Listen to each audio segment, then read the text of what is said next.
Nous venons les mains vides. Nous repartons les mains vides. Qu'est-ce que ça veut dire? Cet univers va s'assurer que tu repartiras les mains vides. Ce qui veut dire qu'à un moment donné, avant qu'il soit temps pour toi de partir, tu devras faire face à la nécessité d'apprendre à lâcher prise sur ce que tu as acquis dans cette vie. C'est un réveil très douloureux de réaliser, de prendre conscience que tu as passé 70, 80 ans à poursuivre ton objectif. Et maintenant, il n'y a pas d'autre choix. Tu dois lâcher prise. Tu penses-tu que la vie est un jeu que tu ne peux pas gagner? Je ne pense pas qu'on puisse gagner. Tu meurs. Comme si c'était la seule vérité. La seule. Tu sais, chaque histoire, tu sais, commence pareil. Tu es né. Comme chaque page Wikipédia commence pareil, ils sont nés. Chaque page Wikipédia se terminera de la même manière. Ils sont morts, c'est tout. Tout ce qui se passe entre les deux, c'est ta vie. La plupart de l'anxiété que tu ressens ne vient pas du fait que tu es simplement anxieux. C'est parce que tu ne prends pas les mesures que tu sais devoir prendre pour arriver là où tu veux aller et ça te donne ce sentiment d'anxiété. En fait, c'est un indicateur très fort que tu dois y aller. Et une fois que tu y seras allé, tu ne seras plus accablé par toutes ces décisions non prises et ce ne sera plus aussi lourd. Tu ne te sentiras plus aussi anxieux. Et tu seras fier de toi parce que tu avances et tu sais que tu avances. Tu peux le voir. La plupart des gens ne comprennent pas ce que ça fait de vraiment se lancer dans quelque chose, en sachant que les conséquences de ne pas le faire seraient terribles. La plupart des gens ne comprennent pas ce que ça fait de vraiment se lancer dans quelque chose, en sachant que les conséquences de ne pas le faire seraient terribles. Mais la seule façon pour moi d'être cette personne aujourd'hui, c'est d'avoir saisi cette chance quand j'avais 21 ans, quand j'étais complètement fauché, que mes voitures ont été saisies et tout ça. C'est la seule façon d'arriver là où tu veux aller. Tu dois emprunter un chemin qui est dangereux. Et la plupart des gens veulent prendre le chemin le plus sûr. Le chemin sûr te laisse coincé dans un désespoir silencieux presque à chaque fois. Il dit que les plus belles personnes que nous ayons connues sont celles qui ont connu la défaite, la souffrance, la lutte, la perte et qui ont trouvé leur chemin hors des profondeurs. Ces personnes ont une appréciation, une sensibilité et une compréhension de la vie qui les remplissent de compassion, de douceur et d'une profonde bienveillance. Les belles personnes ne naissent pas par hasard. Est-ce que tu te contentes de ce que tu as ou as-tu déplacé des montagnes? As-tu essayé ou as-tu déplacé le monde pour que ça arrive? Et quand tu penses aux versions extrêmes de cette situation, par exemple, si la personne à laquelle tu tiens le plus au monde meurt si tu n'agis pas, la quantité d'options d'action qui s'ouvrent à toi devient spectaculaire. Le post Facebook que Kobe a publié après s'être rompu le tendon d'Achille. Je vais lire ça, c'est vraiment excellent et complètement fou. Tout l'entraînement et les sacrifices se sont envolés en un seul pas, fait des millions de fois.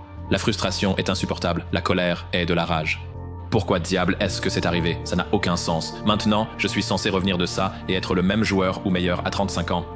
Comment faire ça? Je n'en sais rien. Ai-je la volonté constante de surmonter ça? Peut-être devrais-je quitter ce fauteuil à bascule et réfléchir à ma carrière. C'est peut-être ainsi que mon histoire se termine. Peut-être que le temps m'a vaincu, mais peut-être pas. Il est 3h30 du matin. Mon pied me semble aussi lourd qu'un poids mort. Ma tête tourne à cause des antidouleurs et je suis complètement réveillé. Je me confie à vous sur les réseaux sociaux, car c'est leur but, non?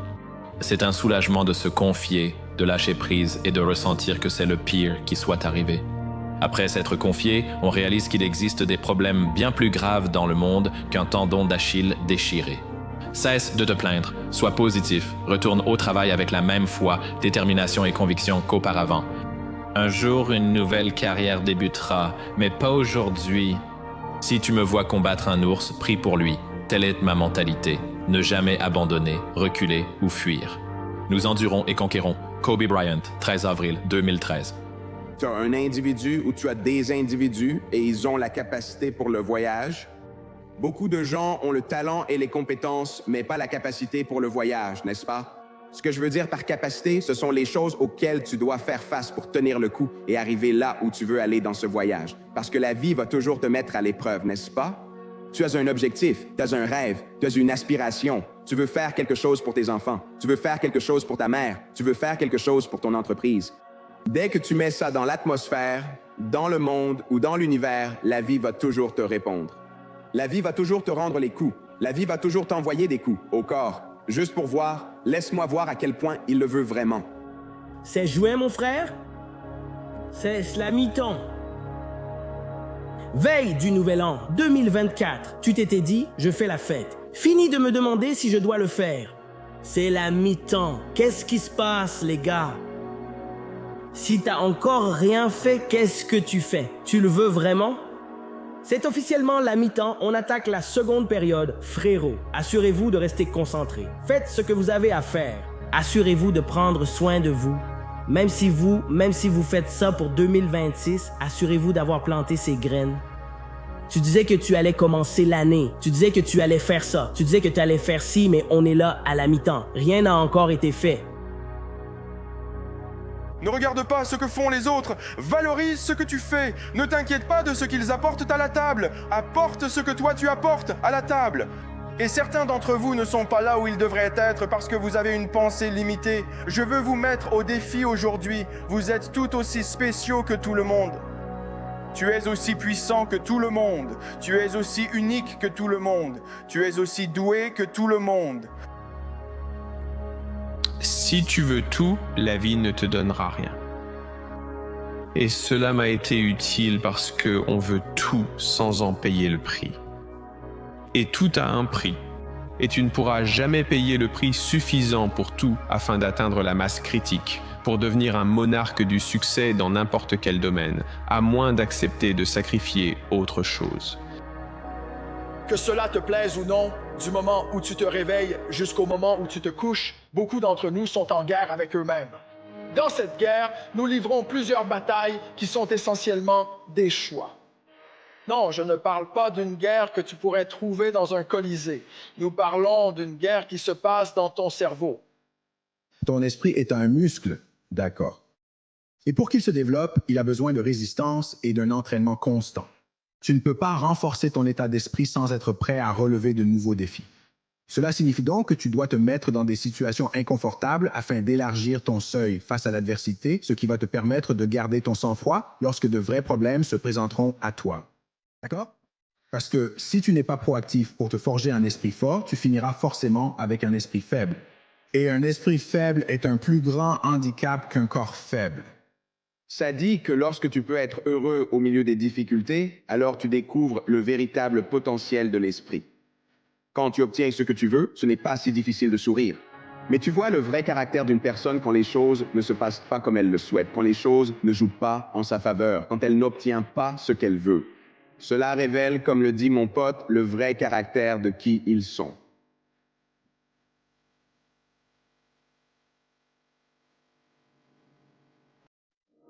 Si tu es quelqu'un qui a eu de grands objectifs et que tu parles toujours de faire des choses, je vais perdre du poids, je vais aller jusqu'au bout, je vais y arriver. Tu le répètes sans cesse, mais une partie de toi manque de confiance en soi. Voici ce que je veux que tu fasses. Commence petit, commence vraiment petit et répare cette relation avec toi-même. Il y a la pensée négative, la pensée positive, et puis il y a la pensée juste.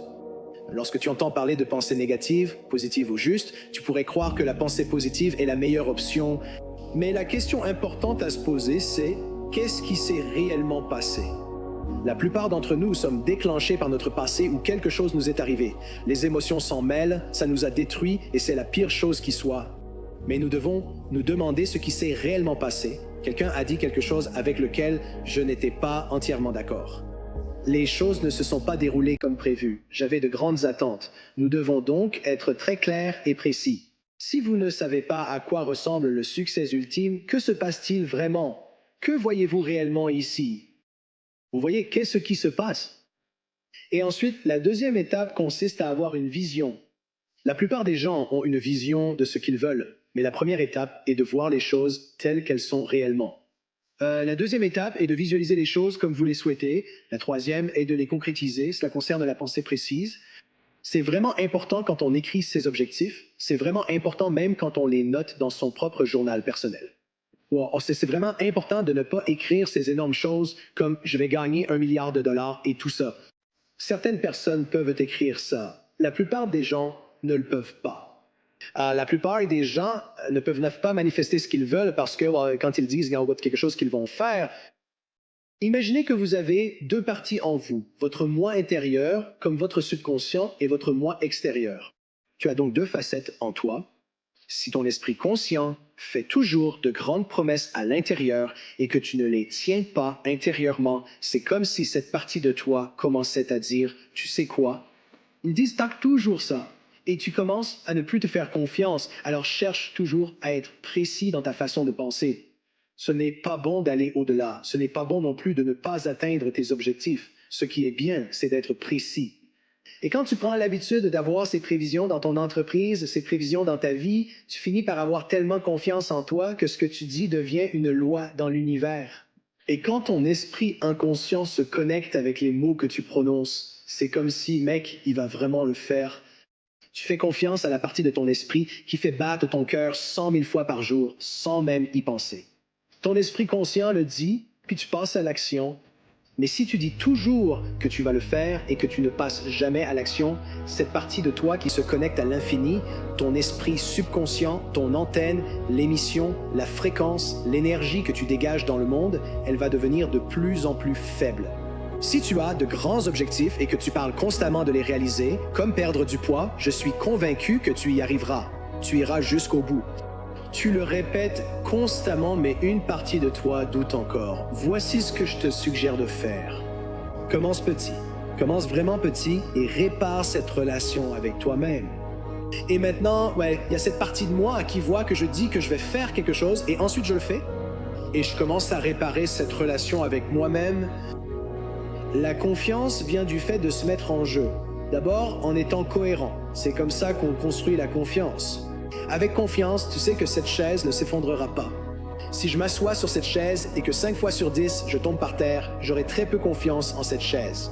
Mais si 1000% du temps où je m'assois sur cette chaise, je sais qu'il n'existe pas 1000%, mais si à chaque fois que je m'assois sur cette chaise, je n'y pense même pas, j'ai confiance qu'elle va me soutenir.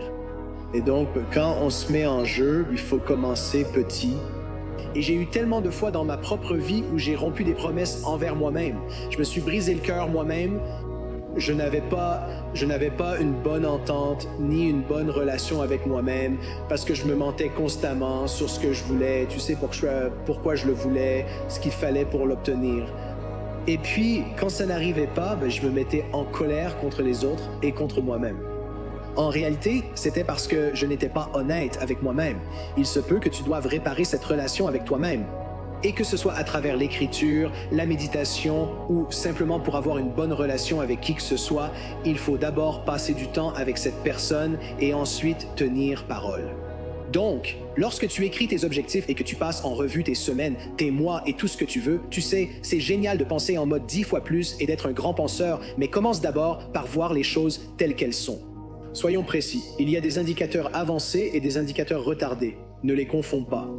Il y a des choses cohérentes que nous devons faire chaque jour. Tu sais, tu poses cette brique aussi parfaitement qu'une brique peut l'être et très vite, tu auras un mur. Ce mur peut servir à construire d'autres murs plus hauts, des étages supplémentaires et même un château dans le ciel. Tout est possible.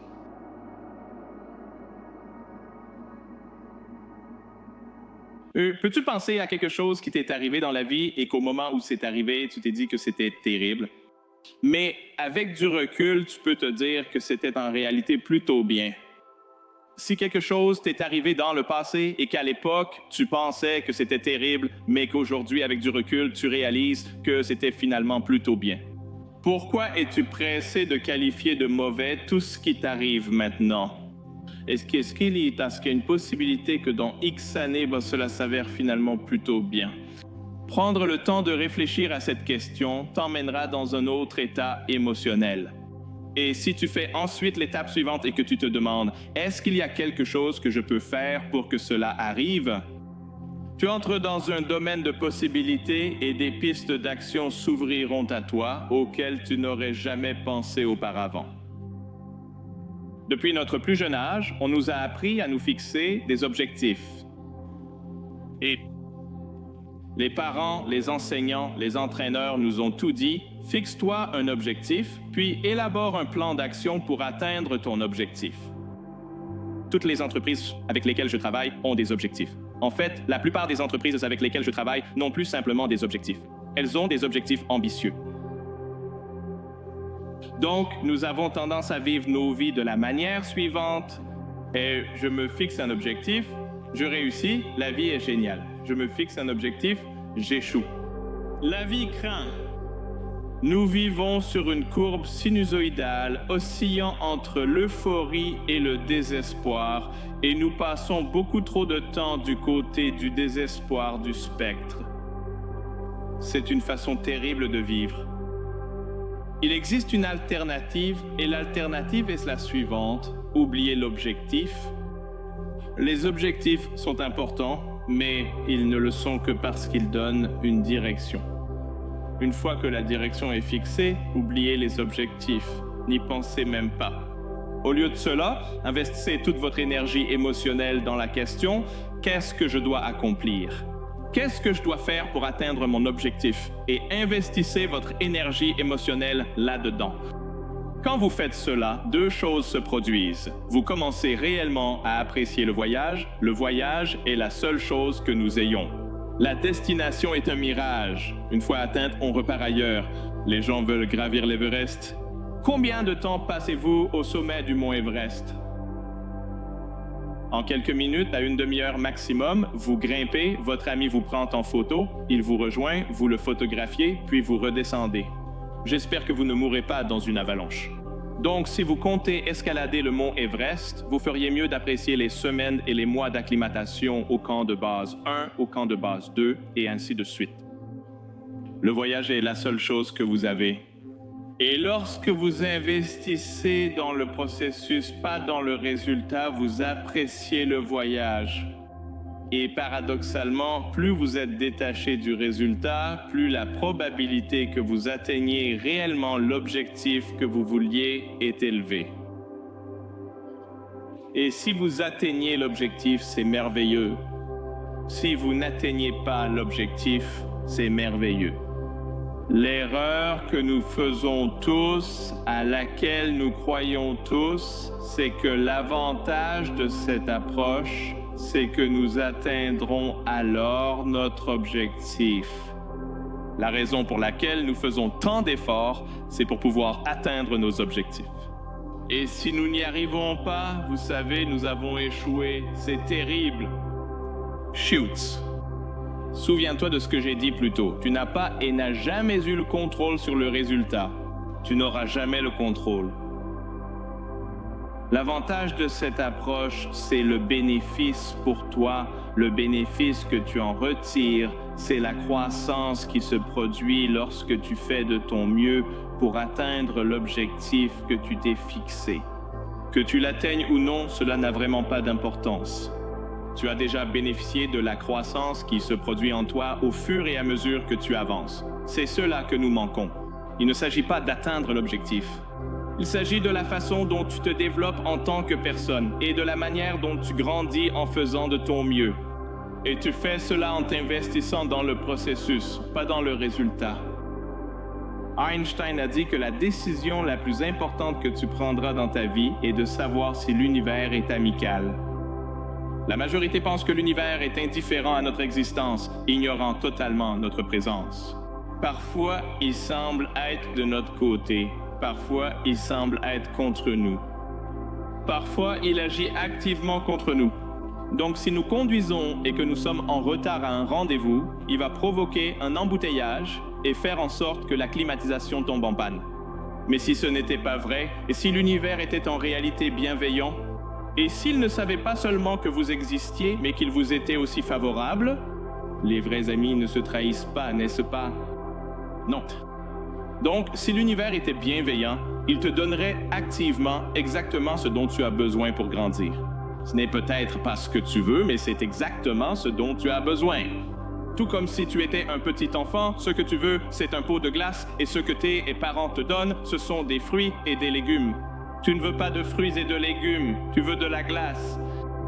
Et ce n'est que lorsque tu as une bien plus grande maturité et compréhension que tu peux dire « Dieu merci, j'ai eu des fruits et des légumes et pas de la glace. » Et si l'univers était comme ça, il te donne des choses. Ce n'est pas ce que tu voulais. Tu veux être promu. Tu reçois une lettre de licenciement.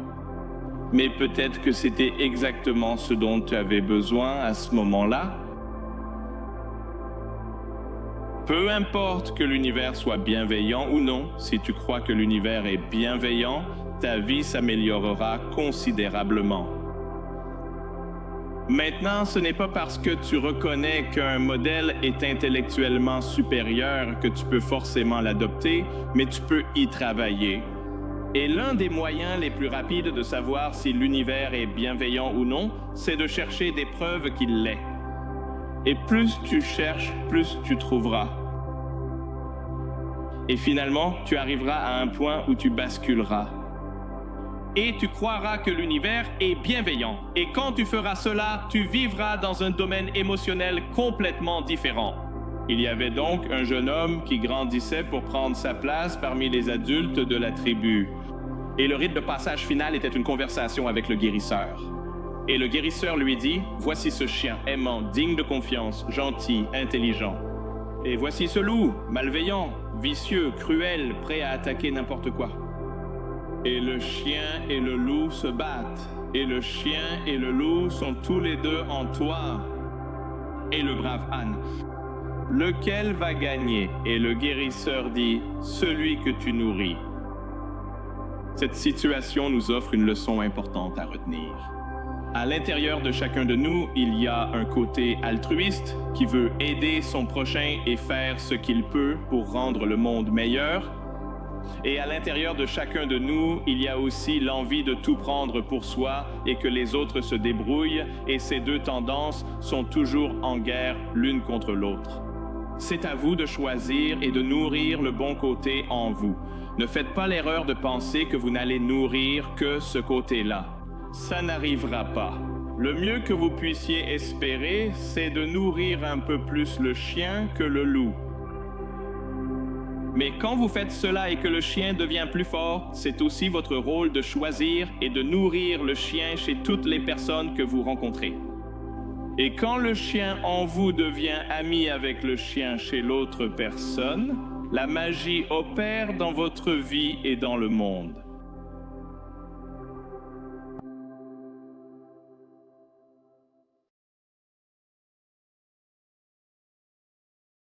Comparez-vous à la personne que vous étiez hier, pas à celle que quelqu'un d'autre est aujourd'hui.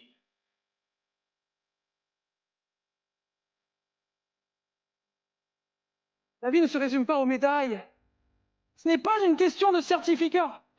Ce n'est pas une question de maison, d'argent, de voiture, de célébrité, tout ce genre de conneries. C'est une question de cicatrices. Alors quand tout sera dit et fait, tu ne seras pas jugé sur tes médailles. Ils te jugent sur tes cicatrices. Les cicatrices montrent ta volonté d'aller de leur côté. Elles montrent tes échecs. Ils ont vu que tu voulais repartir de zéro. Ils ont vu ce que tu veux faire pour aller jusqu'au bout, pour voir de quoi tu es capable. Alors rassure-toi dans la vie, n'aie pas peur d'obtenir des résultats. Reste fort. Il y aura toujours des gens meilleurs que toi dans certains domaines. Tu peux devenir amer, rancunier et pire encore, perdre espoir. Il est important de se comparer aux autres dans une certaine mesure. Et la raison à cela, c'est que les particularités de ta vie sont tellement idiosyncratiques qu'il n'y a vraiment personne qui te ressemble vraiment. Tu sais, parce que les détails de ta vie comptent. À qui peux-tu te comparer? C'est simple, à toi-même. Here, yeah. Si ta vie ne se passe pas comme tu le voudrais, maintenant tu peux trouver quelqu'un d'autre à blâmer. Ou tu pourrais te demander, d'accord, comment savoir si mon jugement est exact? Et la question est-ce que j'ai déjà fait tout ce que je pouvais pour remettre ma vie en ordre? Donc il y a un Nous vivons dans un monde où il existe des entreprises médiatiques dont la mission est de livrer vos yeux à leurs annonceurs. Faites l'expérience. Demain, prenez le journal et comparez le nombre d'articles positifs et négatifs. Et cela change notre état d'esprit et nous met dans un état de peur. Et votre cerveau est l'arme la plus puissante.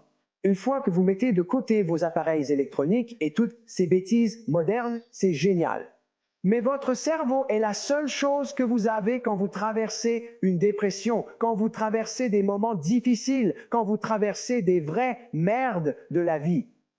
Impossible de chercher ça sur Google. Tu es seul, tu as peut-être un psy que tu vas voir. Tu as peut-être un meilleur ami à qui tu parles, mais il y a 24 heures dans une journée où tu es seul dans ta tête et ton cerveau te parle de toutes sortes de façons. Il veut te contrôler et t'attirer dans différents recoins. Si tu ne peux pas contrôler ton propre cerveau et que c'est lui qui te contrôle, tu dois dire à ton cerveau où tu veux aller, comment tu veux y aller et comment tu veux y arriver. Tu dois le contrôler, sinon c'est fini.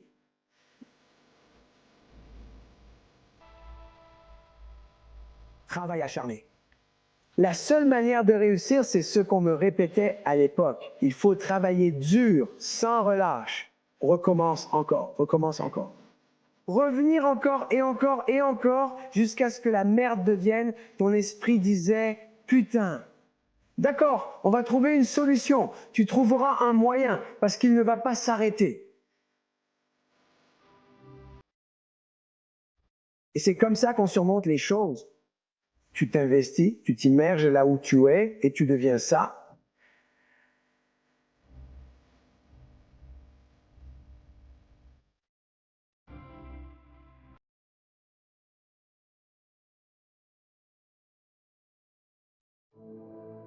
Il peut être difficile d'accepter qui on est vraiment. Tu sais, parfois je vois des jeunes ici qui se suicident, qui n'aiment pas qui ils sont et en prison. Et c'est vraiment difficile. Accepter qui on est dans ce monde est difficile, car au fond, on le sait tous. Mais ensuite, même pour avoir de l'amitié, tu dois être mis dans une sorte de catégorie particulière, mais je ne sais pas. Tu dois être étiqueté, pour ainsi dire. Tu sais, donc on sait tous qui on est. Est-ce qu'on doit atteindre un certain degré d'évolution? Je n'ai jamais compris mon combat. Tu sais, j'avais tout ce que je voulais, mais pourtant, je me battais contre la lumière. L'esprit sombre se battait toujours contre la lumière. Là, c'était ça mon combat. Je n'arrivais à rien faire. J'étais rejeté, ignoré, un véritable paria. Ça aussi, ça me séparait. Tu dois faire ce que tu détestes, mais en y mettant toute ton énergie, comme si tu étais pleinement investi.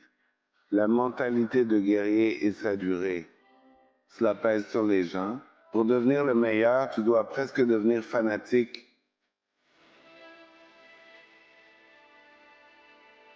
Yo, c'est ma vie. C'est tout ce que je vis. C'est mon ici et maintenant. C'est tout. C'est ce que j'ai.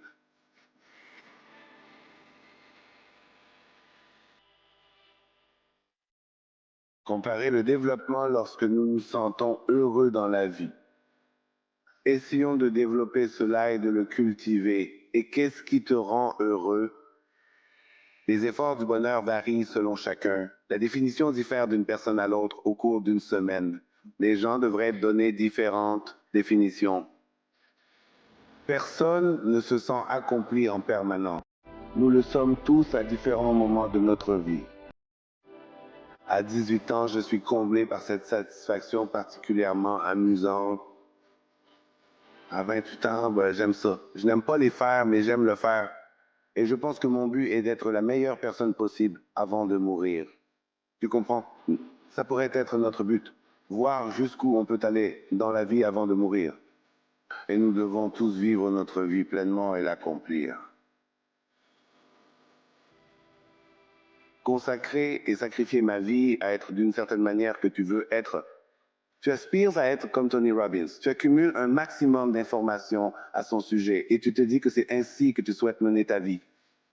C'est ton manuscrit. Tu dois l'incarner pour vraiment devenir ce personnage. Ça va prendre du temps. Donc, je vais devenir ce gars-là. Eh bien, je vais être ce gars-là avant qu'il ne soit prêt. Quand le moment viendra, tu seras prêt. C'est ma vie, j'y suis habitué. J'ai eu ce rôle, ce travail, ce bébé, je m'y suis préparé. Tu n'aurais pas besoin d'être surpris. Tu dois être lui avant de pouvoir être lui. Pour être un vrai champion, il ne suffit pas de s'entraîner, de faire des pompes et de mettre des gens en knock-out. Il faut être le champion authentique. Ta conduite, ton mode de vie devait déjà être ceux d'un champion avant même que tu portes la ceinture. Tu dois être le champion avant de battre le champion. Tu devrais toujours voir la mort comme quelque chose de glorieux. Nous avons des enfants et c'est parce que les gens étaient amoureux. Tu comprends? C'est glorieux. Regarde ce qu'on a eu gratuitement. C'est splendide. Tu sais comment la vie pourrait-elle être belle? La mort est pas belle? Mais il n'y aurait pas, ce ne serait pas la vie s'il n'y avait pas la mort.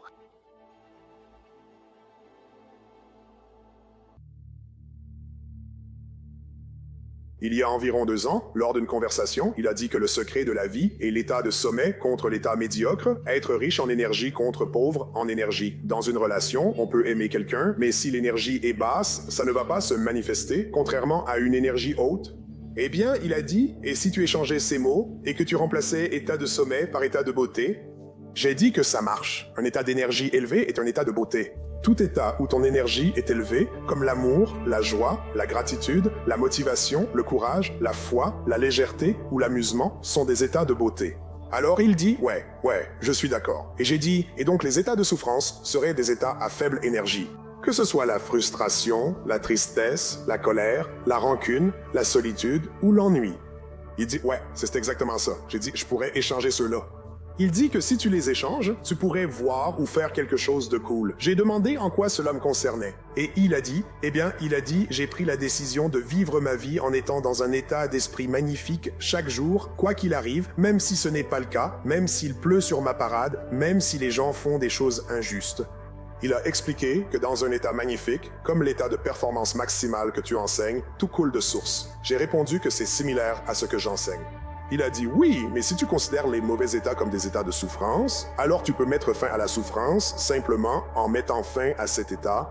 Mais j'ai réalisé que la souffrance ne me touchait pas. Il y a 2 ans, si tu m'avais demandé si je souffrais, j'aurais ri. J'avais la meilleure vie possible. J'ai une femme incroyable, 4 enfants, 31 entreprises, je suis financièrement libre, j'ai une mission passionnante et je suis en bonne santé. Tout cela aurait été honnête, sans mensonge de ma part. Mais ce qui m'a vraiment aidé après cette conversation, c'est que je suis parti de là en me demandant « Mais où est-ce que je souffre ?» J'ai réalisé que la frustration est une souffrance. Je me sens frustré. Vous savez, je m'inquiète, je m'énerve. Il m'arrive de m'inquiéter parfois. J'ai ces sentiments. J'ai décidé d'instaurer une règle personnelle de 90 secondes pour mettre fin à la souffrance dès son apparition. Votre cerveau, vieux de 2 millions d'années, n'est pas conçu pour vous rendre heureux. Quiconque prétend que vous pouvez mettre fin à la souffrance se trompe. Il est conçu pour vous faire survivre, mais il n'y a plus de tigre à dents de sabre. Maintenant, on s'inquiète de ce que les gens pensent de nous et si on a assez d'argent. Ces 2 dernières années, j'ai appliqué la règle des 90 secondes. Quand je ressens de la tension, je me dis que c'est de la souffrance.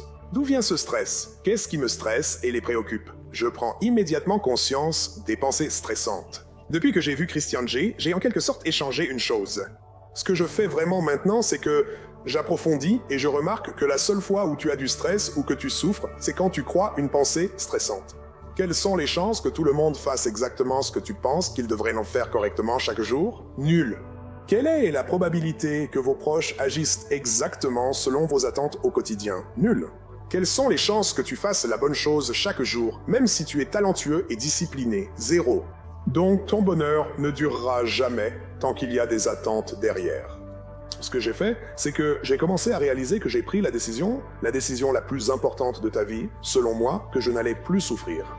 La vie est trop courte pour souffrir et je vais vivre dans un état magnifique chaque jour. Pour ce faire, je me surprends moi-même et commence à ressentir ce stress. Je le laisse partir et observe l'idée passer. En résumé, tes réflexions concernant la personne qui nuit à ton entreprise restent inachevées. Dans une salle avec 10 000 entrepreneurs, je te garantis que 60 à 70% d'entre eux ont parfois les mêmes pensées. Tu ne crois pas? Je demande tout le temps aux gens, dis-moi ta pensée la plus stressante. Oh, je m'inquiète pour mes enfants. Ça pourrait arriver. Combien de personnes ont déjà eu cette pensée? Tout le monde. Beaucoup ont déjà pensé ne pas pouvoir s'en sortir financièrement. Mais cette pensée ne vous appartient pas. C'est l'esprit, pas ton esprit. Quand tu penses que c'est ton esprit, tu t'identifies à lui et tu ne peux pas te séparer de toi-même. Mais quand tu réalises que ces pensées existent depuis des millions d'années, comme tant d'autres avant moi, je pense simplement, je vais tuer ce salaud. Combien ont déjà eu cette pensée? Non, tu ne l'as pas fait, car tu ne pensais pas réellement les tuer, mais tu l'as ressenti, tu l'as dit, tu étais présent, n'est-ce pas? Nous avons tous des pensées, mais seules les pensées stressantes auxquelles nous croyons nous perturbent. Donc, ce que j'essaie de montrer aux gens, c'est que si tu peux commencer à réaliser que ces pensées existent depuis des millions d'années, si je t'avais dit il y a 1 million d'années, tu sais, il y a 1000 ou 100 ans, qu'on irait sur la Lune et qu'on reviendrait, tu m'aurais traité de fou ou de cinglé. Si j'avais dit il y a 100 ans que tu aurais une petite boîte comme celle-ci qui tiendrait dans ta poche, et que tu pourrais cliquer dessus et voir la météo n'importe où, tu pourrais cliquer dessus et voir une personne en direct de l'autre côté de la Terre et lui parler en regardant dans cette boîte. Et la façon dont ça marche, c'est que des ondes invisibles voyagent autour de la Terre et la boîte capte ces ondes invisibles. Tu vas devoir, genre, lire entre les lignes? C'est impossible, imbécile. Jamais. Donc ce que je veux que tu comprennes, c'est que les pensées sont des ondes invisibles. Tu allumes la télé, elle capte des ondes invisibles. Et selon la chaîne, tu vas voir une histoire d'amour, une aventure, un drame, une comédie ou un film d'horreur. L'utilisation de ton corps détermine quelles ondes de pensée te traversent. Un instant tu es énervé, puis quelqu'un te fait rire. Tu changes ton corps, de chaîne, et ce qui passe à travers toi. J'ai essayé de faire cela simplement dans cet état magnifique. Identifie d'abord où tu souffres. Ta saveur préférée? Es-tu un guerrier souvent énervé? En colère, qu'est-ce que tu fais? Deuxièmement, décide que tu vas tuer ce monstre tant qu'il est petit. Tu ne vas pas attendre qu'il devienne Godzilla et détruise la ville, tu vas briser ce schéma. Tu sens le stress monter. Vois-le comme des pensées qui défilent. Puis, concentre-toi sur quelque chose que tu apprécies, savoures ou aimes. L'appréciation, l'amour et la joie éliminent la souffrance. On ne peut pas être à la fois reconnaissant et en colère. Tu ne peux pas être inquiet, avoir peur et être reconnaissant en même temps. Alors je dis aux gens que la gratitude est l'une des émotions à cultiver qui détruira la souffrance.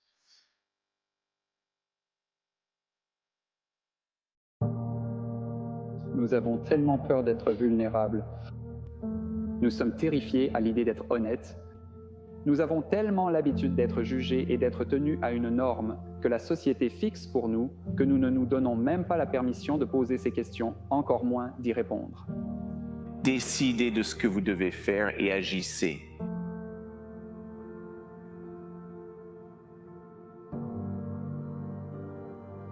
La base de toute force, c'est la douleur. Acceptez la douleur, c'est quelque chose à accepter. S'il n'y a aucune résistance contre vous, vous n'irez nulle part dans la vie.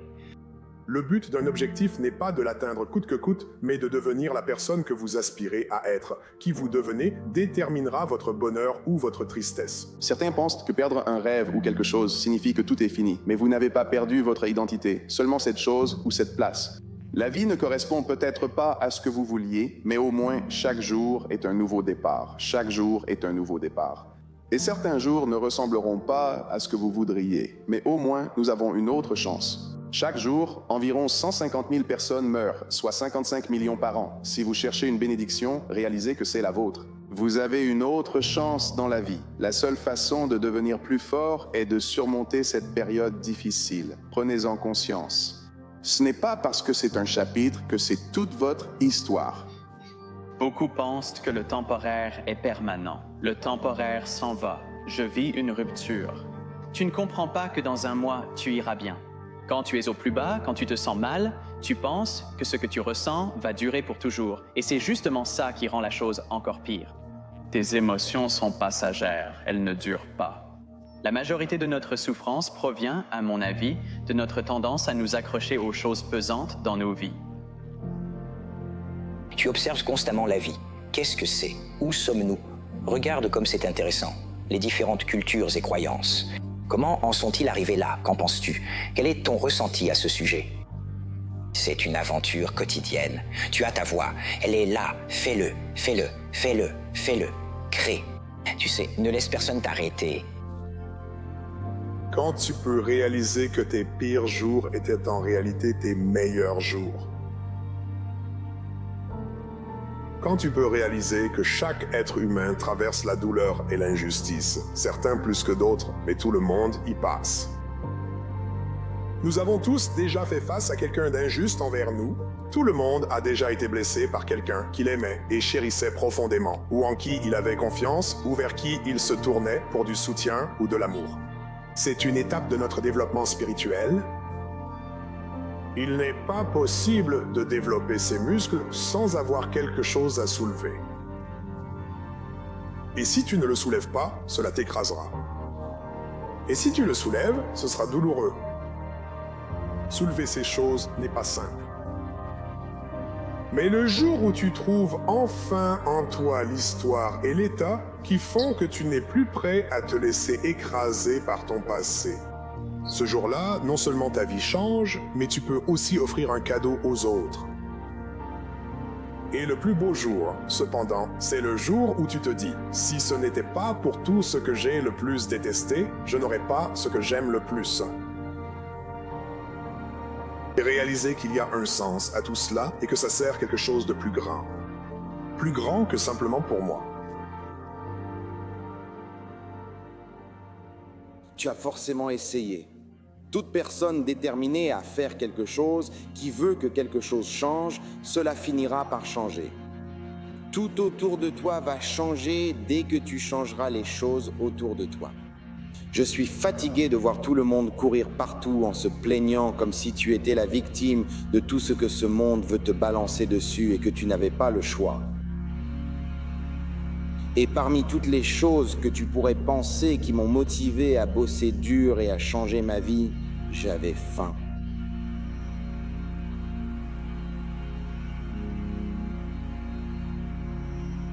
Le jeu auquel tu penses jouer, c'est l'argent. Mais je te promets que le vrai jeu auquel tu joues, c'est la chimie du cerveau. Si je te donnais 4 milliards de dollars demain, mais qu'au fond de toi, tu te sentais suicidaire et sans valeur, à quoi servirait cet argent? En revanche, si je te donnais 3 dollars, mais que tu te sentais épanoui, que tu avais l'impression de contribuer à toi-même, à ta famille, aux autres, que tu te sentais vivant intérieurement et que ton travail avait du sens pour toi avec le sentiment d'avoir de l'importance. Qu'est-ce que l'argent représente vraiment dans ce cas? Premièrement, ce dont nous parlons vraiment ici, c'est de la contemplation. Réfléchis profondément et utilise le pouvoir de la pensée. Qu'est-ce que tu veux? Quelles compétences souhaites-tu développer? Quel service veux-tu offrir au monde?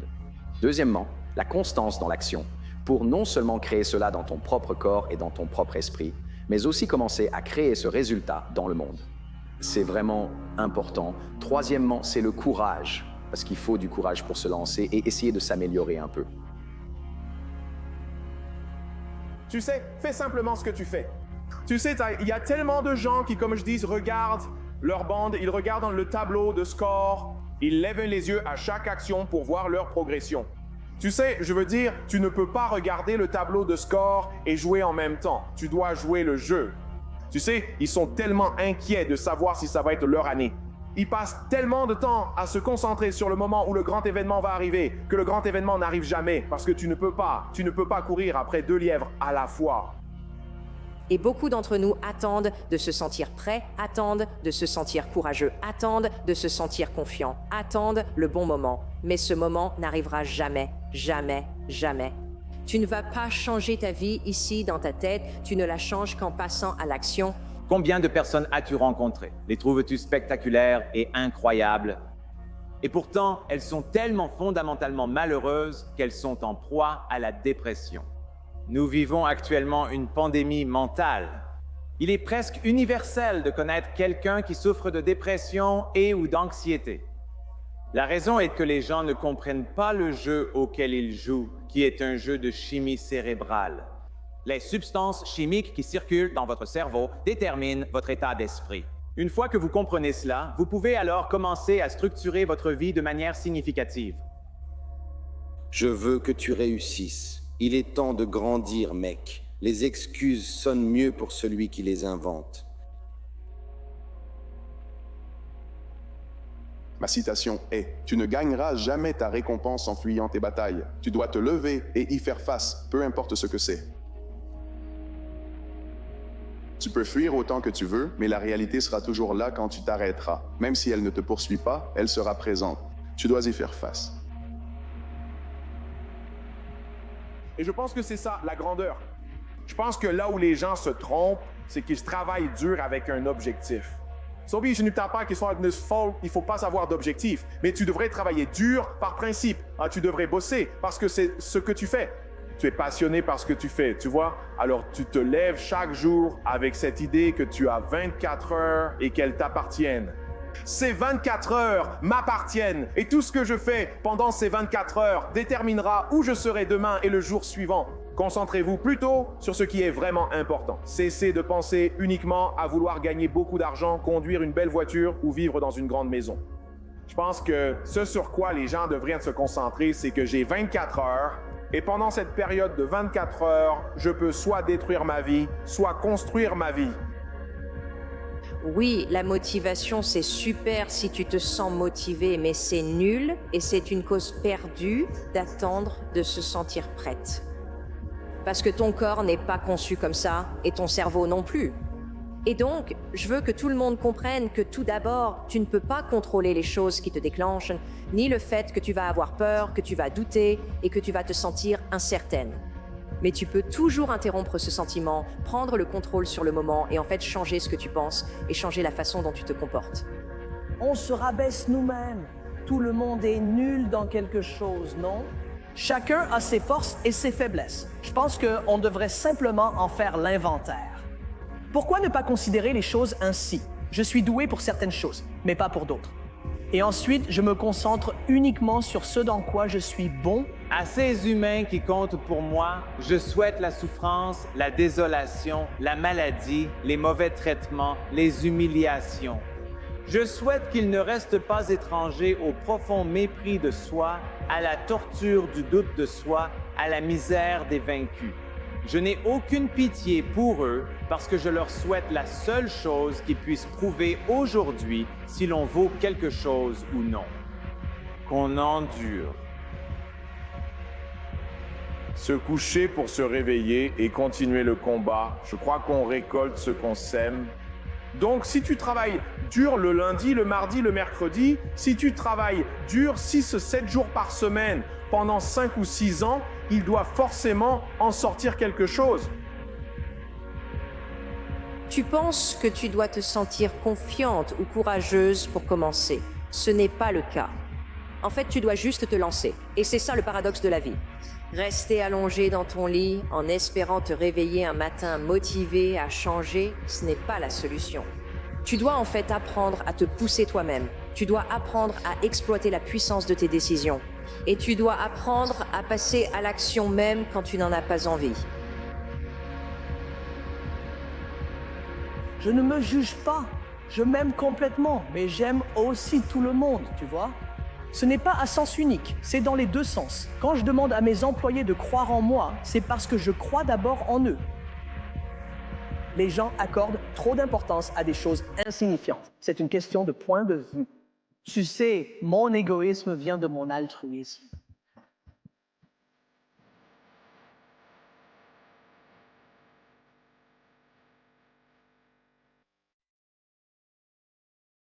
Ah, il y a des gens qui sont nés dans la richesse. Ah, il y a des gens qui sont nés avec un certain réseau. Moi, non. Mais voilà l'astuce.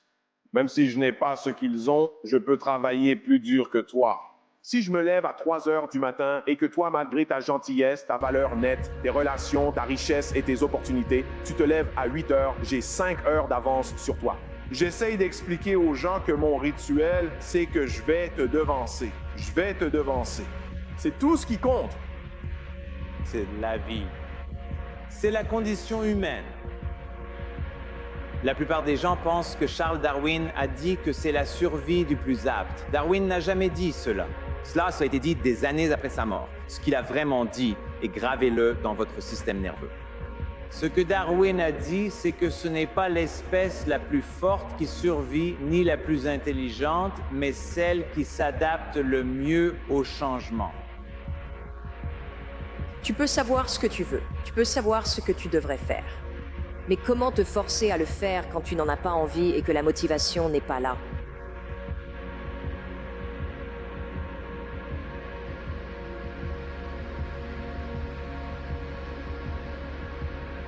Et donc je vais te dire, je te garantis que cette année pourrait être la meilleure de ta vie si tu passes plus à l'action.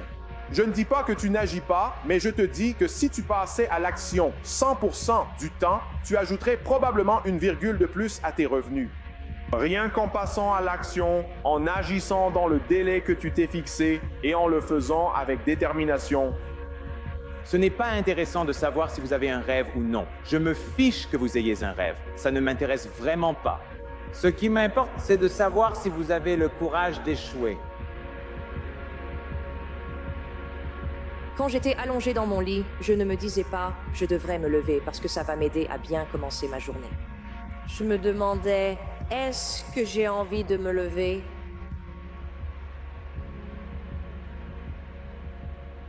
Je suis suffisant. Mais suffisant pourquoi? Chaque fois que j'entends ces mots, j'ai l'impression qu'ils restent coincés dans ma tête, en conflit avec toutes les paroles que je me suis répétées pendant la majeure partie de ma vie. Oui, je n'ai pas été très gentil avec moi-même. Du bas vers le haut, j'ai passé la plupart de mon temps à me concentrer sur pourquoi je n'étais pas assez bien.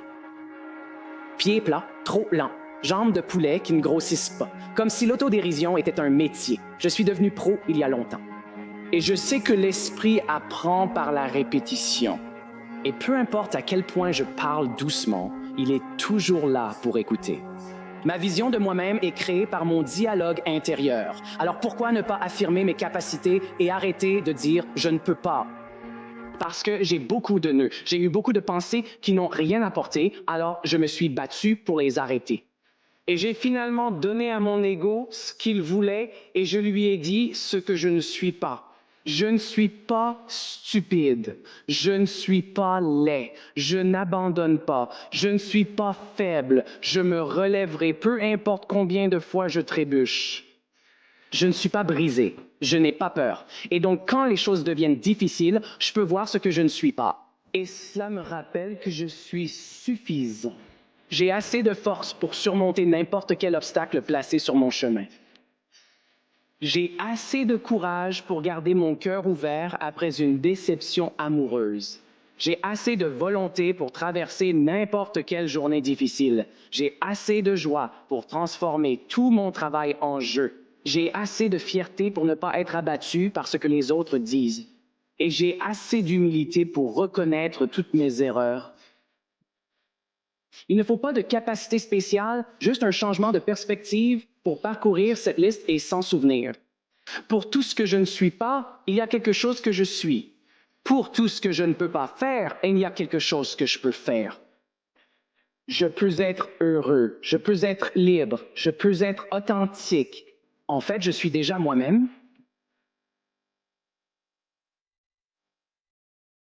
Et je suis tellement reconnaissant et fier de moi et de tout ce que je suis. Et donc, pour le reste de ma vie, je ferai tout ce que je peux pour me rappeler que, oui, je ne suis pas beaucoup de choses. Mais il y a une chose que je suis. Je suis suffisant. Toute réalité subjective partagée n'est pas forcément vraie. Donc ce dont je parle dans mon livre, c'est comment étudier le paysage culturel, les réalités subjectives partagées dans lesquelles nous vivons, et identifier quelles règles vous aident et quelles règles sont vraiment des règles ou des règles absurdes. Des règles qui vous empêchent de vivre vraiment votre vie la plus extraordinaire.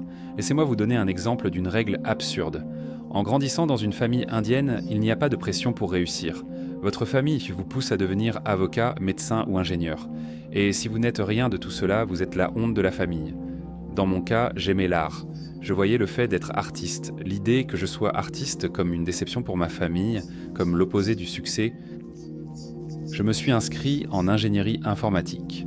Après avoir étudié dur pendant 5 ans à l'université du Michigan, suivant des cours ennuyeux qui ne m'intéressaient en pas, j'ai décroché un emploi chez Microsoft. Et là, boum, je travaillais pour Bill Gates. J'ai quitté Microsoft après 11 semaines, réalisant que j'étais malheureux. Pendant 5 ans, j'ai poursuivi quelque chose qui ne m'intéressait pas, suivant les règles culturelles d'être un bon enfant indien en devenant programmeur. J'ai alors tout quitté du jour au lendemain pour rejoindre une organisation à but non lucratif. C'est là que ma vie a vraiment commencé. J'ai touché à différentes choses, du voyage autour du monde à la méditation, en passant par l'art. C'est en suivant ces passions, en ignorant les règles absurdes du paysage culturel, en identifiant ce qui me motivait vraiment, ce qui me passionnait, que j'ai pu construire la vie que j'ai aujourd'hui. Et c'est vraiment pour ça que je suis aussi déterminé à enseigner aux gens, à travers mon travail, à tout remettre en question. Remettre en question votre religion, remettre en question les règles de la société, remettre en question l'idée d'un diplôme universitaire. C'est comme ça que je pense que nous devrions tous vivre, en remettant tout en question. Et je ne parle pas d'être sceptique envers tout. Il y a une différence, je parle d'un scepticisme sain, de remettre en question les règles du paysage culturel pour pouvoir rester fidèle à notre propre identité intérieure. Je pense que l'idée de se fixer des objectifs dans le monde occidental est absurde, parce que voilà ce qui se passe. Quand on demande aux gens de se fixer des objectifs, même si on leur enseigne des méthodes comme la méthode spécifique, mesurable, atteignable, réaliste, temporellement définie, la fixation d'objectifs. Spécifique, mesurable, atteignable, réaliste, temporellement défini, on encourage en fait les gens à se fixer des objectifs basés sur ce même paysage culturel avec ses règles restrictives. Donc les gens, surtout aux États-Unis, se fixent des objectifs de ce genre. D'accord, il faut avoir de bonnes notes pour pouvoir obtenir son diplôme de lycée, pour pouvoir entrer dans une bonne université, il faut étudier dur pour avoir une bonne moyenne, comme ça je pourrais peut-être aller en école supérieure, ou peut-être réussir mon Law School Admission Test, ça devient le prochain objectif, entrer en école de droit, puis obtenir son diplôme de droit, puis intégrer un cabinet, devenir avocat. Et c'est comme ça que les adolescents des ensembles pensent tant souvent leur vie, comme une série d'étapes à franchir. Mais voilà ce qui se passe. Regardons ça de plus près. Regardons les avocats. 50% des avocats en Amérique sont cliniquement déprimés. Et ce n'est pas seulement aux États-Unis. Je crois que l'Australie a fait une étude similaire. Pourquoi les jeunes choisissent-ils des professions où ils finissent malheureux ? Nous nous fixons des objectifs comme avoir 2 voitures, une maison d'une certaine taille, être marié. Ces objectifs ne viennent pas de nous-mêmes, mais du paysage culturel. Le paysage culturel est un mécanisme de filet de sécurité. Pendant longtemps dans l'histoire de l'humanité, nous devions veiller les uns sur les autres à cause des guerres et des maladies. Remontez 1000 ans en arrière, il y avait des animaux sauvages qui pouvaient vous tuer. Donc il fallait suivre certaines règles du paysage culturel pour rester en sécurité. Parmi celles-ci, il y avait avoir une bonne éducation pour ne pas finir dans un travail à l'usine pour pouvoir avoir un métier manuel. Il fallait se marier. Ainsi, si vous étiez une femme, vous aviez un homme pour subvenir à vos besoins. Il fallait avoir 5 enfants. Parce que, vous savez, il y a 50 ans, la mortalité infantile était bien plus élevée. Si vous aviez 5 enfants, 2 allaient probablement mourir. Mais le problème, c'est que les gens continuent à suivre ces mêmes règles dans le monde d'aujourd'hui, alors que tout a changé. Donc voilà, je ne crois pas à la fixation d'objectifs. Parce que quand on enseigne la fixation d'objectifs traditionnels, les gens restent enfermés dans les règles du schéma culturel. Alors voici ce que je propose. Je propose que nous nous posions 3 questions. Et j'appelle cela les 3 questions les plus importantes. Maintenant, la première question est la suivante. C'est « Quelles expériences est-ce que je veux vivre ?» D'accord, je vais vous expliquer pourquoi c'est important. Vous voyez, il y a 2 types d'objectifs. Il y a les objectifs mêmes et il y a les objectifs finaux. Donc, les gens ont tendance à poursuivre des objectifs mêmes sans se rendre compte qu'ils sont très différents des objectifs finaux.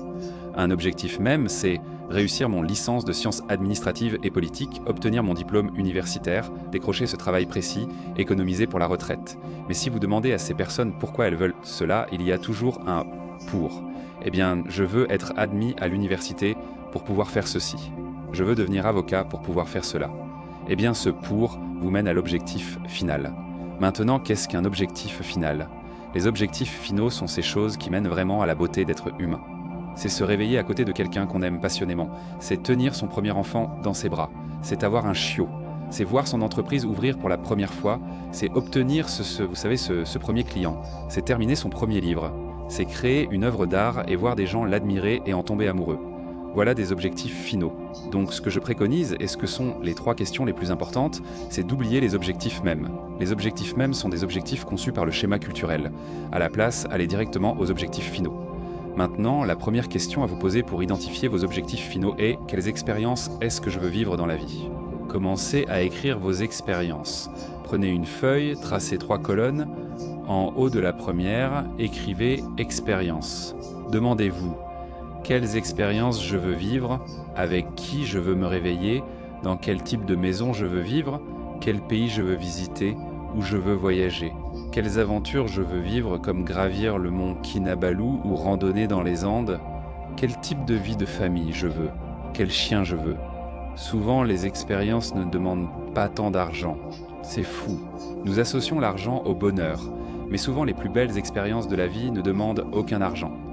Presque tout être humain aujourd'hui peut tomber amoureux, peut avoir un enfant. Ce sont parmi les expériences les plus profondes que j'ai vécues. Donc, la première chose à faire est de dresser la liste de vos expériences.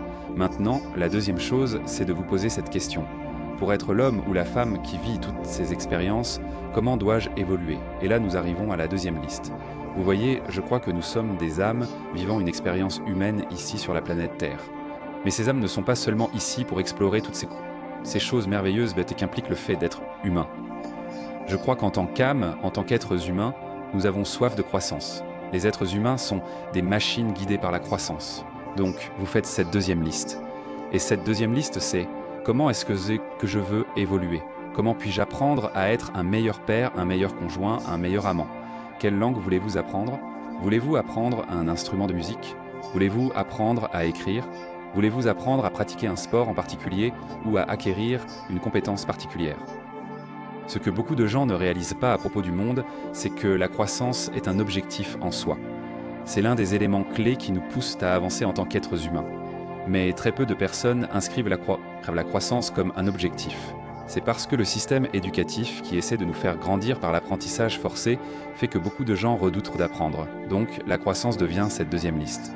Maintenant, vous avez deux listes. Vos expériences volaient votre croissance. Maintenant, vous vous posez la troisième question. Et la troisième question est la suivante.